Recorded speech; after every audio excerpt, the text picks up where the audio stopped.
മോനെ നീയാണ് കേട്ടോ നമ്മുടെ ജനം, നീ ഇവിടുത്തെ ഒന്നും അല്ല കേട്ടോ, നമ്മൾ വേറെയാണ് കേട്ടോ, നീ തൽക്കാലം ദൈവം നിന്നെ ഇവിടെ ആക്കിയെന്നേ ഉള്ളൂ, നീയാണ് രക്ഷകൻ കേട്ടോ.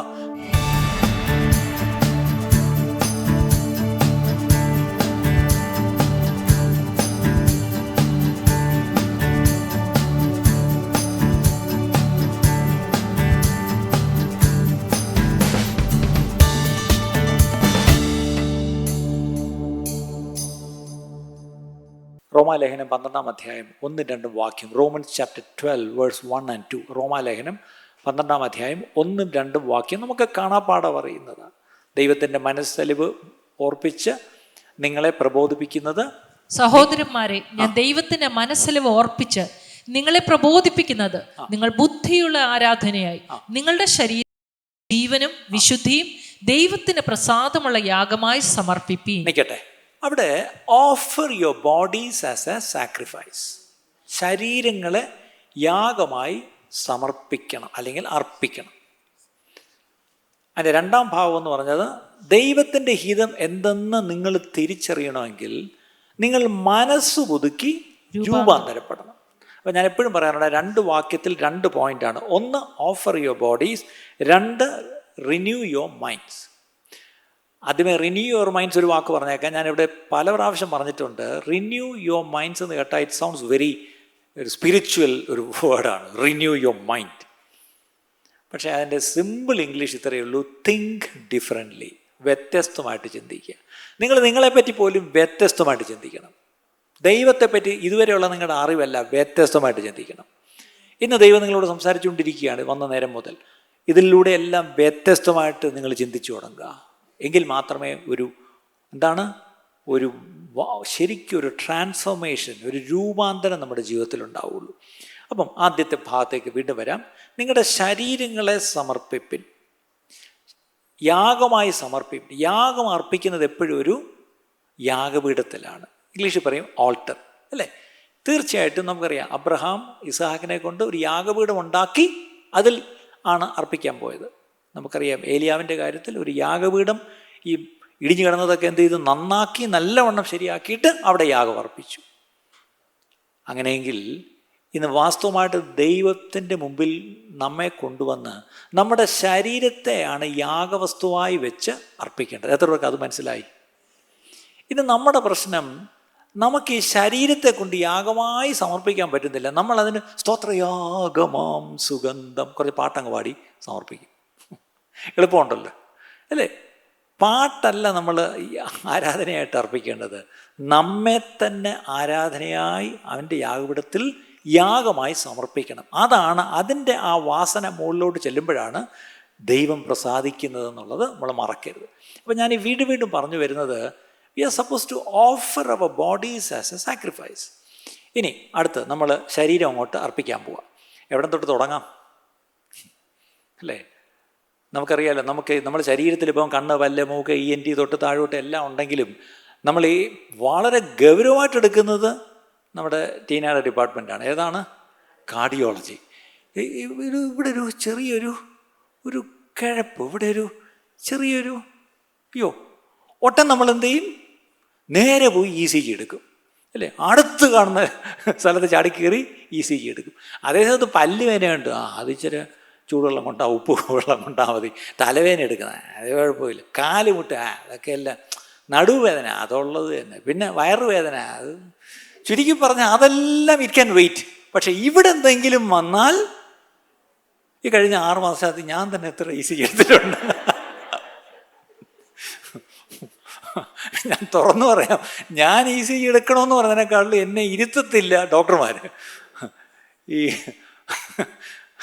എല്ലാവരും കൂടെ ചെറിയോ എങ്കിൽ പിന്നെ വരണം, അല്ലേ? ചിലപ്പോൾ ECG എടുക്കാൻ ചെന്ന് കിടക്കുമ്പോൾ എനിക്ക് തന്നെ നാണക്കേട് തോന്നുന്നുണ്ട്, ഇവരെന്തോന്നും ആയിരിക്കും ചുമ്മാ.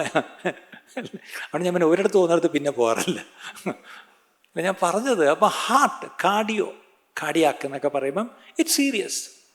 അങ്ങനെയെങ്കിൽ തീർച്ചയായിട്ടും ഇന്ന് നമ്മൾ യാഗപീഠത്തിൽ ആദ്യം വയ്ക്കുന്നത് ഹൃദയം തന്നെയാണ്. പക്ഷെ ഒറ്റ പ്രശ്നം, ഈ ഓർഗൻ അല്ല എടുത്തവിടെ വയ്ക്കുന്നത്.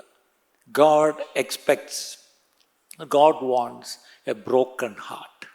എന്താണ്? ഒരു തകർന്ന ഹൃദയത്തെ മാത്രമേ വയ്ക്കാൻ പറ്റൂ. ഇന്ന് ഇവിടെ കടന്നു വന്ന എത്ര പേര് ഒരു തകർന്ന ഹൃദയത്തോടെ വന്നിട്ടുണ്ട്? അങ്ങനെയെങ്കിൽ ആ തകർന്ന ഹൃദയമായി യാഗപീഠത്തിൽ വയ്ക്കേണ്ടത്. God is requiring, God is expecting a broken heart to be put at the altar. അല്ലേ? യെശയ്യാവിൻ്റെ പുസ്തകം 57-ാം അധ്യായം 15-ാം വാക്യം, ഐസയ 57:15, യെശയ്യാ 57:15. ഉന്നതനും ഉയർന്നിരിക്കുന്നവനും ശാശ്വതവാസിയും പരിശുദ്ധൻ എന്ന നാമമുള്ളവനായവൻ ഇപ്രകാരം അരുളിച്ചെയ്യുന്നു, ഞാൻ ഉന്നതനും പരിശുദ്ധനുമായി വസിക്കുന്നു.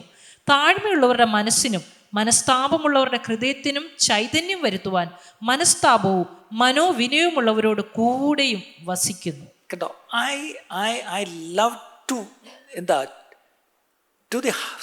to revive the spirit of the humble and to revive the heart of the contrite ones.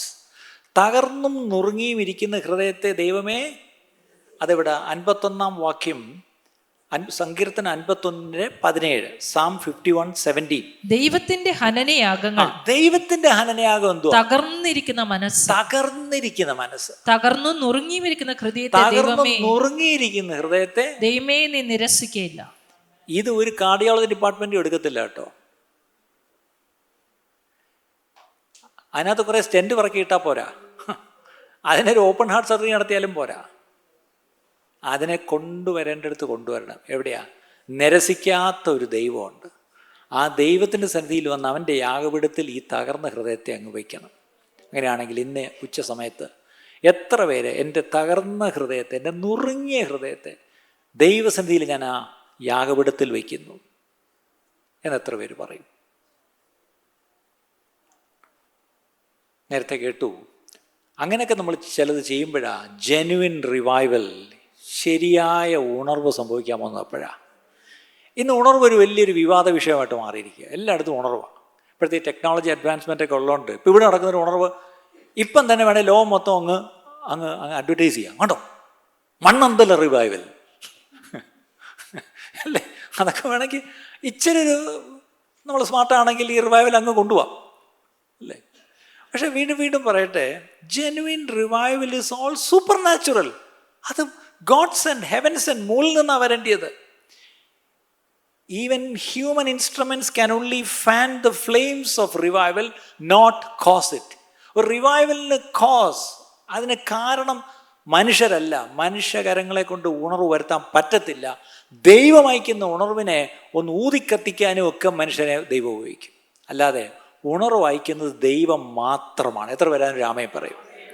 ഉണർവ് അയക്കാൻ ദൈവത്തിന് കഴിയൂ. അതിനുള്ള സാഹചര്യവും സന്ദർഭവും താഴെ ഒരുക്കുക എന്നുള്ള ചുമതലയാണ് നമുക്കുള്ളത്.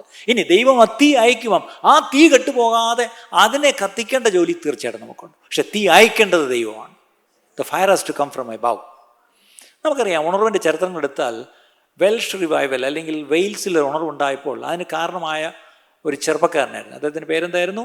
ഇവാൻ റോബർട്ട്സ് എന്ന് പറയും. ചരിത്രം എന്താ എഴുതിയിരിക്കുന്നതെന്ന് അറിയാം, രേഖപ്പെടുത്തിയിരിക്കുന്നത്. Evan Roberts was not the author of this revival, it was the Holy Spirit. എന്താണ്?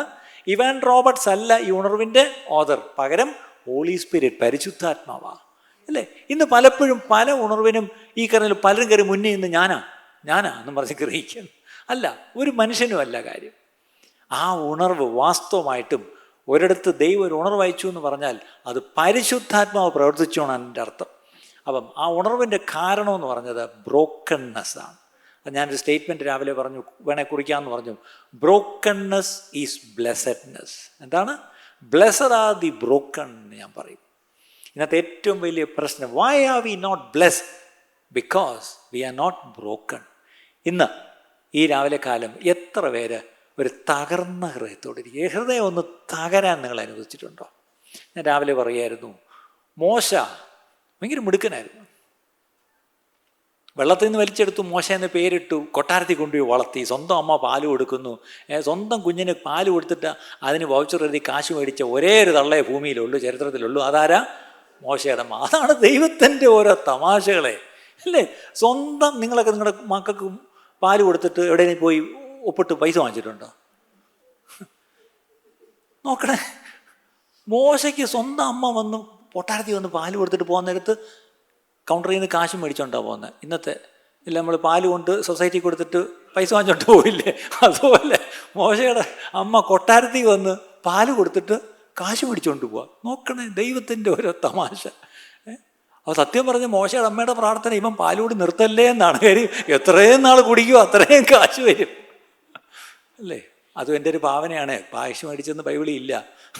അപ്പം ആ കൊട്ടാരത്തിൽ തന്നെ വളരുക. എന്നിട്ടോ ആ ഹീബ്രു അല്ല ഈജിപ്ഷ്യൻ യൂണിവേഴ്സിറ്റിയിൽ ദ ബെസ്റ്റ് ഓഫ് ദി യൂണിവേഴ്സിറ്റീസിൽ പഠിച്ച് ഗോൾഡ് മെഡലിസ്റ്റായിട്ട് മോശ 40 വയസ്സായപ്പോൾ ഇറങ്ങി. അപ്പോൾ പുള്ളിയുടെ മനസ്സിലുണ്ട്, അമ്മ പാല് കൊടുക്കുമ്പോൾ പതുക്കെ പൊതിഞ്ഞ് പാല് കൊടുക്കും, മോനെ നീയാണ് കേട്ടോ നമ്മുടെ ജനം, നീ ഇവിടുത്തെ ഒന്നും അല്ല കേട്ടോ, നമ്മൾ വേറെയാണ് കേട്ടോ, നീ തൽക്കാലം ദൈവം നിന്നെ ഇവിടെ ആക്കിയെന്നേ ഉള്ളൂ, നീയാണ് രക്ഷകൻ കേട്ടോ, എന്നിട്ട് നമ്മൾ ഇവിടുന്ന് എല്ലാത്തിനെ കൂടെ ഇറക്കിക്കൊണ്ട് നമുക്ക് ഇവിടുന്ന് പോകണം കേട്ടോ, അതിന് മോനെ ദൈവം നിന്നെയാണ് വെച്ചിരിക്കുന്നത്. ഓ ശരി. അപ്പം അവൻ്റെ ഉള്ളിൽ ഫീഡ് ചെയ്ത് കിട്ടിയത് I am the saviour of God's people. അതവൻ്റെ തലയിൽ അങ്ങ് കയറി. അവൻ 40 വർഷം അതിനുള്ള തയ്യാറെടുപ്പാണ്. 40 വർഷമായപ്പോൾ ഒരു സാധനം അങ്ങ് തോന്നി സമയമായി അല്ലേ. ചാടി ഇറങ്ങി ടാൻഡാങ് എന്ന് പറഞ്ഞ് ചാടി ഇറങ്ങി ഒരു നമ്പർ അങ്ങ് കാണിച്ചു. ഒന്നേ കാണിക്കേണ്ടി വന്നുള്ളൂ. എന്തു പറ്റി? ഒരു ഓട്ടോ അങ്ങ് ഓടി. അടുത്ത 40 വർഷം ഇത്രയും നല്ല യൂണിവേഴ്സിറ്റി പഠിച്ച് ഇത്രയും നല്ല ഗോൾഡ് മെഡലിസ്റ്റ്, ഇത്രയും അവിടുത്തെ സകല കാര്യത്തിലും നൈപുണ്യം പ്രാപിച്ചവനാണ്. പക്ഷേ ഇപ്പം ആ കൂടി അവന് അവൻ്റെ ഒറേറ്ററി സ്കിൽസ് അവൻ്റെ എന്തൊക്കെയായിരുന്നിരിക്കും, അവൻ എല്ലാത്തിനും ഫസ്റ്റായിരുന്നു. പക്ഷെ ഇപ്പം അവൻ ആ കൂടി സംസാരിക്കുന്നത് ആടിൻ്റെ അടുത്ത് എന്തോ സംസാരിക്കാനാ, ഡം അനിമൽ അല്ലേ. ഈ അനിമൽസിൽ ഏറ്റവും ഈ പറഞ്ഞാൽ മൂഢത ഉള്ളൊരു മൃഗമാണ് ആടെന്നാണ് പറയുന്നത്. പക്ഷേ ആ കൂട്ടത്തിലാണ് നമ്മളെ ദൈവം കൂട്ടിയിരിക്കുന്നതെന്ന് ഓർത്തോണം. എന്നിട്ട് ഇതിനെയൊക്കെ നയിക്കാനാണ് ഒരു ഇടയനെന്ന് പറഞ്ഞൊരുത്തിനെ നിർത്തിയിരിക്കുന്നത്. ക്ഷമിക്കണം, വല്ലപ്പോഴൊക്കെ 2 പറയണമല്ലോ. ഇങ്ങനെ ആകുമ്പോൾ കൂട്ടത്തിൽ അങ്ങ് പോവും. 40 വർഷം മോശയുടെ വായി വന്ന വാക്കെന്തുവാ? ഒന്നും വന്നില്ല. ഇതാണ് 40 വർഷമായപ്പോഴത്തേക്ക് ഇയാൾ വായിന്ന് സംസാരം അങ്ങ് പോയി. അവസാനം പുള്ളിയെപ്പറ്റി എഴുതിയിരിക്കുന്ന എന്താണ്? വിക്കനും തടിച്ച നാവുള്ളവൻ. സംസാരിച്ചുകൊണ്ടിരിക്കണം. സ്പീച്ച് തെറപ്പി ഇവിടെ ഉണ്ടല്ലോ അല്ലേ, സ്പീച്ച് തെറപ്പിസ്റ്റുകൾ സംസാരിച്ചുകൊണ്ടിരിക്കുക. അത് the more you talk okay it's becomes better. ഇയാൾക്ക് സംസാരിക്കാൻ ആരുമില്ല. ഈ മരുഭൂമിയിൽ ആടിനോട് എന്തോ പറയാനാ. 40 വർഷം കഴിഞ്ഞപ്പോൾ ഇയാളുടെ ഉള്ള കഴിവെല്ലാം ചോർന്നു പോയി. ഇയാളെ ദൈവം ബ്രേക്ക് ചെയ്ത് ടു ദി പോയിന്റ് ഫൈനലി ഒരു ദിവസം 80 വയസ്സായപ്പോഴാണ് ദൈവം ഒരു മുൾപ്പറപ്പിൽ പ്രത്യക്ഷപ്പെട്ടു. ഓക്കെ മോശ ബാ, come on now you go, ഇനിയാണ് നീ പോകേണ്ടത്. അപ്പം മോശ എന്താ പറഞ്ഞത്? ആരെ വേണേലും നീ അയച്ചോ, എനിക്ക് ഒരു വിരോധവും ഇല്ല, എന്നെ ഒഴിച്ച്. അത്രയേ ഉള്ളൂ. You can send anyone except me. എന്നെ വിട്ട് തമിഴ് പറയാം, ആളെ വിടുപ്പാ, എന്നെ വിട്ടേക്ക്, ആരെ വേണേലും വിട്ടോ. അദ്ദേഹം പറഞ്ഞില്ല, നിന്നെ തന്നെ വിടാൻ പോന്നേ. ഈ 40 വർഷം കൊണ്ട് ദൈവം മോശ എന്ത് ചെയ്തു? തകർത്ത് ഞാനൊന്നുമില്ലേ എന്നായപ്പോഴാണ് ദൈവം എടുത്ത് ഉപയോഗിച്ചത്. നമ്മുടെ ജീവിതത്തിലും ദൈവം ഇതുപോലെ ചില തകർച്ചകൾ വരുത്തുന്നതിൻ്റെ കാരണം വേറെ ഒന്നുമില്ല. ദൈവത്തിന് നമ്മളെ ഉപയോഗിക്കണമെങ്കിൽ, ദൈവനാമം നമ്മളൂടെ മഹത്വപ്പെടണമെങ്കിൽ, ചിലങ്ങൾ ചിന്തിക്കും എൻ്റേത് കഴിഞ്ഞില്ലേ ദൈവമേ. ദൈവത്തോട് ചോദിക്കുക, പ്രവാചകനോടും ചോദിച്ചിട്ട് കാര്യമില്ല, ദൈവത്തോട് ചോദിക്കുക. എത്രയും പെട്ടെന്ന് ആ കോഴ്സ് അങ്ങ് കഴിഞ്ഞാൽ അല്ലേ നമുക്ക് അടുത്ത പടിയിലേക്ക് നമുക്ക് കയറാൻ പറ്റും പ്രിയപ്പെട്ടവരെ. അപ്പം മോശ തിരിച്ച് ദൈവത്തിൻ്റെ വടിയുമായിട്ട്, നേരത്തെ പറഞ്ഞാൽ ആടിനെ അടിക്കുന്നൊരു വടിയായിരുന്നു ആദ്യം കൈയിരുന്നത് അല്ലേ. നിൻ്റെ വടി താഴെ ഇടെന്ന് പറഞ്ഞപ്പോൾ മോശയുടെ വടിയായിരുന്നു. പക്ഷെ അതെടുത്തുകൊണ്ട് പോകുമ്പോൾ അടുത്ത വാക്യം എന്താണെന്നറിയാം? അങ്ങനെ മോശ ദൈവത്തിൻ്റെ വടിയും എടുത്തു പോയി. ഇതെപ്പോഴാണ് ദൈവത്തിൻ്റെ വടിയായത്? 40 വർഷം ആടിനെ അടിക്കുന്ന ഒരു നാറ്റം പിടിച്ച വടി ഇപ്പോൾ അത് ദൈവത്തിൻ്റെ വടിയായി. നിങ്ങളുടെ കയ്യിലിരിക്കുന്ന വടി ഒന്ന് താഴെ ഇട്ടാൽ അത് ദൈവത്തിൻ്റെ വടിയാവും. ഇന്ന് പ്രശ്നം, നമ്മൾ തല്ലി കൊന്ന താഴെ ഇടത്തില്ല, നമ്മളിങ്ങനെ വടി പിടിച്ചോണ്ടിരിക്കുക. അതല്ലേ പ്രശ്നം. ഈ വടിയൊന്ന് താഴെ ഇടന്നേ, അത് വടി താഴെ ഇട്ടിട്ട് അതെടുക്ക്, ദൈവത്തിൻ്റെ വടിയായി. ഈ വടിയും എടുത്തുകൊണ്ടാണ് പോയത്. അടുത്ത ഞാനൊരു ചോദ്യം. ഈ മോശ അങ്ങ് ഫറവോൻ്റെ അടുത്ത് പോയി, പിന്നെ അടുത്ത മിഷനായിരുന്നല്ലോ ഇവരെ ഇറക്കിക്കൊണ്ടുവരുന്നത്. പിന്നെ അടുത്ത 40 വർഷം ഇവരെ ഇറക്കിക്കൊണ്ടുവരുന്ന ചരിത്രമൊക്കെയാണ്. ഈ മോശ ആരുടെ ആടായി മേച്ചുകൊണ്ട് കിടന്നത്? അമ്മായിയപ്പൻ്റെ. ആ ആടിൻ്റെയൊക്കെ അവസ്ഥ പിന്നെ എന്തായി? എവിടെയെങ്കിലും ഒരു വാക്യമുണ്ടോ? മോശ പോയ ശേഷം തൻ്റെ അമ്മായിയപ്പനായി ഇത്രയോടെ ആടുകളൊക്കെ നോക്കാൻ ആളില്ലാതെ ഒന്നൊന്നായി ചത്തു വീണു എന്നൊരു വാക്യമുണ്ടോ? ഇല്ല. Nobody cares what happened to Moses' sheep. ദാവീദ് ഇതുപോലെയായിരുന്നു, അപ്പൻ്റെ ആട് നോക്കിക്കൊണ്ട് നടന്നു അല്ലേ. നല്ല വിശ്വസ്തനായിരുന്നു. ഒരിക്കലും ഒരു സിംഹം, ഒരിക്കലും ഒരു കരടി അതിനേക്ക് കീറിക്കളഞ്ഞ ആട്ടുകുട്ടിയെ രക്ഷിച്ചു. അത്രയ്ക്ക് മിടുക്കനായിരുന്നു. പക്ഷെ ഒരു ദിവസം അതിൻ്റെ തലയിൽ ഒരു അഭിഷേക തൈലം വീണു. അതുകൊണ്ട് പെട്ടെന്നായില്ല. ഒരു മല്ലന് നേരെ ചെന്നൊരു വലിയ വിജയം ദൈവം സകലരും കാണുകയെ കൊടുത്തു. രാജാവ് സബാഷ് നേരെ വീട്ടിൽ കൊണ്ടുപോയി. അടുത്ത വാക്യം എന്താണെന്നറിയോ? അന്ന് മുതൽ രാജാവിൻ്റെ കൊട്ടാരത്തിൽ ദാവീദ് താമസിച്ചു. രാജാവിൻ്റെ യുദ്ധങ്ങളെ പോയി ചെയ്തുകൊണ്ടു. From that day onwards, he went and stayed at the palace and he used to go and fight the battle of the king. അപ്പോൾ അടുത്ത ചോദ്യം, ആടവിടെ പോയി? അതിൻ്റെ ശേഷം ദാവീദിൻ്റെ പഴയ ആടുകളോ എല്ലാം വെള്ളം കിട്ടാതെ ചത്തുപോയി. ബാക്കിയുണ്ടോ? നമ്മളതിനെ ചിന്തിക്കുന്ന പോലുമില്ല. നമ്മുടെ പ്രശ്നം ഈ ആടുകളാണ്. ഈ ആടുകളുടെ പുറകെ ദൈവം ഒരു കാലം നമ്മളെ അയക്കുന്ന എന്തിനാണെന്നറിയാമോ? നമ്മളെ ചിലത് പഠിപ്പിക്കാനാണ്. യാക്കോബ് ഇതുപോലായിരുന്നു. അതും അമ്മായിപ്പൻ്റെ ആടാണ്. പക്ഷെ ആൾ ബിരുദനായിരുന്നു. അമ്മായിപ്പൻ്റെ അവിടെ ആളും അയക്കാൻ ചെന്നപ്പോഴും അവിടെയുള്ള നമ്പറെല്ലാം കാണിച്ചുള്ള തരികട മുഴുവൻ കാണിച്ച് തൻ്റെ പേര് പോലെ തന്നെ എല്ലാ തരികടയും അവിടെ കാണിച്ചു. പക്ഷെ ഒരു ദിവസം അവിടെ നിന്ന് തിരിച്ചൊരു ഓട്ടം ഓടേണ്ടി വന്നു. ആ ഓടാനുണ്ടായ കാരണം നിങ്ങൾക്ക് ആർക്കെങ്കിലും അറിയാമോ? Why did David finally leave his father law? അനന്തരം യാക്കോബ് നോക്കിയപ്പോൾ തൻ്റെ അമ്മായിയപ്പൻ്റെ മുഖം മുമ്പിലത്തെ പോലെ അല്ല എന്ന് അയാൾ പോയി എന്ത് ഫേഷ്യൽ ചെയ്തോ? തന്നോടുള്ള തൻ്റെ ആറ്റിറ്റ്യൂഡിൽ എന്തോ വ്യത്യാസം ഉണ്ടെന്ന് കണ്ടപ്പം ഒരു കാര്യം മനസ്സിലായി. It's time for you to leave. നിങ്ങൾക്ക് ഏറ്റവും വേണ്ടപ്പെട്ടവരുടെ മുഖം നിങ്ങൾക്ക് നേരെ പഴയതുപോലെ അല്ല എന്ന് നിങ്ങൾക്ക് മനസ്സിലാകുന്നുണ്ടെങ്കിൽ, ബോധം ഉണ്ടെങ്കിൽ മനസ്സിലാവും, മനസ്സിലായിക്കോണം, ഇറങ്ങിപ്പോകാനുള്ള സമയമായി. പിന്നെയും കടിച്ചു തൂങ്ങി അവിടെ നിൽക്കരുത്. സത്യമല്ലേ? ഇതിനകത്തൊക്കെ ഒത്തിരി ആത്മീയ സത്യമുണ്ട്. എനിക്ക് ലൈവിൽ കൂടെ ഒത്തിരി പറയാൻ പറ്റത്തില്ല. ഓക്കെ, തിരിച്ച് ഈ ഓടി വരുന്ന വരവിൽ ഒരു സ്ഥലത്തെത്തി. ഈ സ്ഥലം അറിയാം ഏതാന്ന്. പണ്ട് അങ്ങോട്ട് പോയപ്പം ഇത് ദൈവത്തിൻ്റെ ഭവനം എന്ന് പറഞ്ഞൊരു കല്ലൊക്കെ എടുത്ത് നാട്ടി എണ്ണയൊക്കെ ഒഴിച്ച് പോയ പാർട്ടിയാണ്. തിരിച്ചിപ്പുറത്ത് വന്നൊരു കടവ് വന്നപ്പോൾ എന്ത് ചെയ്തു? അവിടെ വെച്ചൊരു എൻകൗണ്ടർ. നേരത്തെ ദൈവത്തിൻ്റെ ഭവനം ബഥേൽ എന്ന് പറഞ്ഞു, ഇപ്പം പെനിയേൽ എന്നൊരു സ്ഥലത്തിന് പേരിട്ടു. അതെന്താ സ്ഥലം? ഫേസ് ഓഫ് ഗോഡ് എന്നാ. ഇതുവരെയും ദൈവത്തിൻ്റെ ഭവനം എന്നൊരു അറിവ് തനിക്കുണ്ടായിരുന്നു. ഇപ്പം ദൈവത്തിൻ്റെ മുഖം നേർക്ക് നേർ കണ്ടു. ദൈവത്തോട് മല്ല് പിടിച്ചു. അന്നു മുതൽ പേരും മാറി, തൻ്റെ വിളിയും മാറി. ഇതുപോലെ എല്ലാം നല്ലോണം ഓർക്കണം പ്രിയപ്പെട്ടവരെ. God has set an encounter for you, but only in God's time. ഒരു ദിവസം ആ മല്ലനായ ഗോലിയാത്തിന് നേരെ ദാവീദ് ചെല്ലേണ്ടിയിരുന്നു. ഒരു ദിവസം ആ ആടിനെ മേച്ച് ചെന്ന് ദൈവത്തിൻ്റെ പർവ്വതമായ ഹോരേബ് വരെ ചെന്നപ്പം ഒരു തീയൊക്കെ, ആ തീയൊക്കെ സാധാരണ കാണുന്നേ, പക്ഷേ ഈ തീയിലൊരു വ്യത്യാസം. നിങ്ങളെന്നും കാണുന്ന അനുഭവത്തിൽ നിന്ന് വ്യത്യസ്തമായൊരു അനുഭവം ദൈവം നിങ്ങൾക്ക് തരും. ഓർത്തോണം, അതൊരു ടേണിംഗ് പോയിൻ്റാണ്. From that day onwards your destiny changes. Have you been to the burning bush? Are you facing the Goliath? Number 3, Jacob. Yeah, Bethel is good. ചർച്ചിൽ വന്ന് ഞായറാഴ്ച ആരാധിക്കുന്ന ദൈവഭവനം, ഹൗസ് ഓഫ് പ്രെയർ, പ്രാർത്ഥനാലയം, നല്ലത്, ഇതൊക്കെ കൊള്ളാം. പക്ഷേ have you ever had A പെനിയൽ experience? ദൈവത്തിൻ്റെ മുഖം കാണുന്നൊരു അനുഭവം. ഇസ്രായേൽ മക്കൾക്ക് എന്നും ദൈവത്തിൻ്റെ കയ്യിൽ നിന്ന് എന്തെങ്കിലും കിട്ടിയാൽ മതി. പക്ഷെ മോശ പറഞ്ഞു, അമാർക്ക് കയ്യിൽ നിന്നുള്ളത് കിട്ടിയാൽ മതി, പക്ഷെ എനിക്ക് നിൻ്റെ മുഖം കാണണം. ഇതിലേതാ നിങ്ങൾ? Do you want the gifts from God's hand or you want to see his glory? ഒരുപക്ഷെ ഇത്രയും നാൾ നമ്മുടെ ക്രിസ്തീയ ജീവിതം അങ്കിൽ നിന്ന് കയ്യിൽ നിന്നുള്ളത് മേടിച്ചുകൊണ്ട് പൊയ്ക്കൊണ്ടിരുന്നെങ്കിൽ ഇനി ദൈവം ആഗ്രഹിക്കുന്നത് കയ്യിൽ നിന്ന് മേടിച്ചുകൊണ്ട് പോകാനല്ല, അവൻ്റെ മുഖം കാണാനാണ്.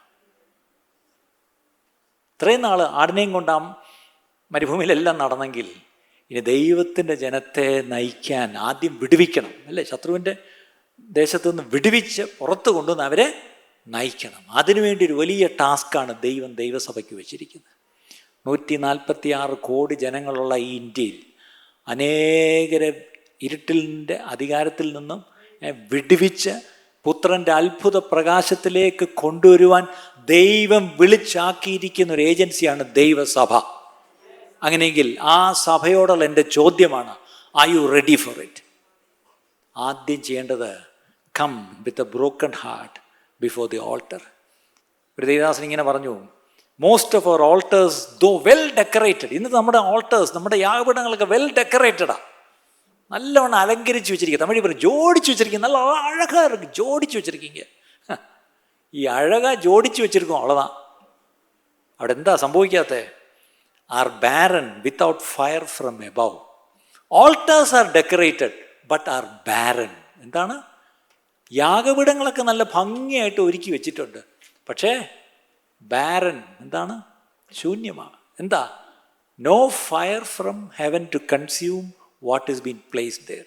അതിൽ വെച്ചിരിക്കുന്നത് ഉയരത്തിലെ സ്വർഗത്തിലെ തീ ഇറങ്ങി അതിനെ ദഹിപ്പിച്ചെങ്കിലേ ആ സൗരഭ്യവാസനയാണ് സ്വർഗത്തിൽ ചെന്ന് ദൈവം മണത്ത് പ്രസാദിക്കേണ്ടത്. ഇന്ന് നമ്മുടെ ജീവിതത്തിൽ ഈ നുറുങ്ങിയ തകർന്ന ഒരു ഹൃദയം യാഗപീഠത്തിൽ വെച്ചില്ല എങ്കിൽ ദൈവത്തിൻ്റെ തീ ഇറങ്ങത്തില്ല പ്രിയപ്പെട്ടവരെ. പാട്ട് പാടിയാലൊന്നും തീ ഇറങ്ങത്തില്ല. തീ പോലെ ഇറങ്ങണമേ. തീപ്പാട്ടുകൾക്കൊന്നും ഒരു കുറവുമില്ല. അത് ഇന്നത്തെ തീപ്പാട്ടല്ല, പണ്ടേ ഉണ്ട്. എന്തിനാ നമ്മൾ ഇപ്പോഴത്തെ പാട്ടിനൊന്നും കുറ്റം പറയില്ലേ? പണ്ടെന്തോ പാടി, തീ കത്തിക്ക എന്നെ തീ കത്തിക്ക. അത് തന്നെയാ അന്ന് നമ്മൾ തീ കത്തിക്ക പാടി, ഇന്ന് തീ പോലെ ഇറങ്ങണേന്ന് പാടി. രണ്ട് ഇറങ്ങിയിട്ടും പ്രശ്നം. പഴയ ഭക്തന്മാർ ആ പാട്ടൊക്കെ പാടിയപ്പോൾ ശരിക്ക് തീ ഇറങ്ങിയിട്ടുണ്ട്. റായ്പൂര് ചോദിച്ചാൽ നോക്കി അറിയാം, അവരൊരു ചരിത്രമുണ്ട്.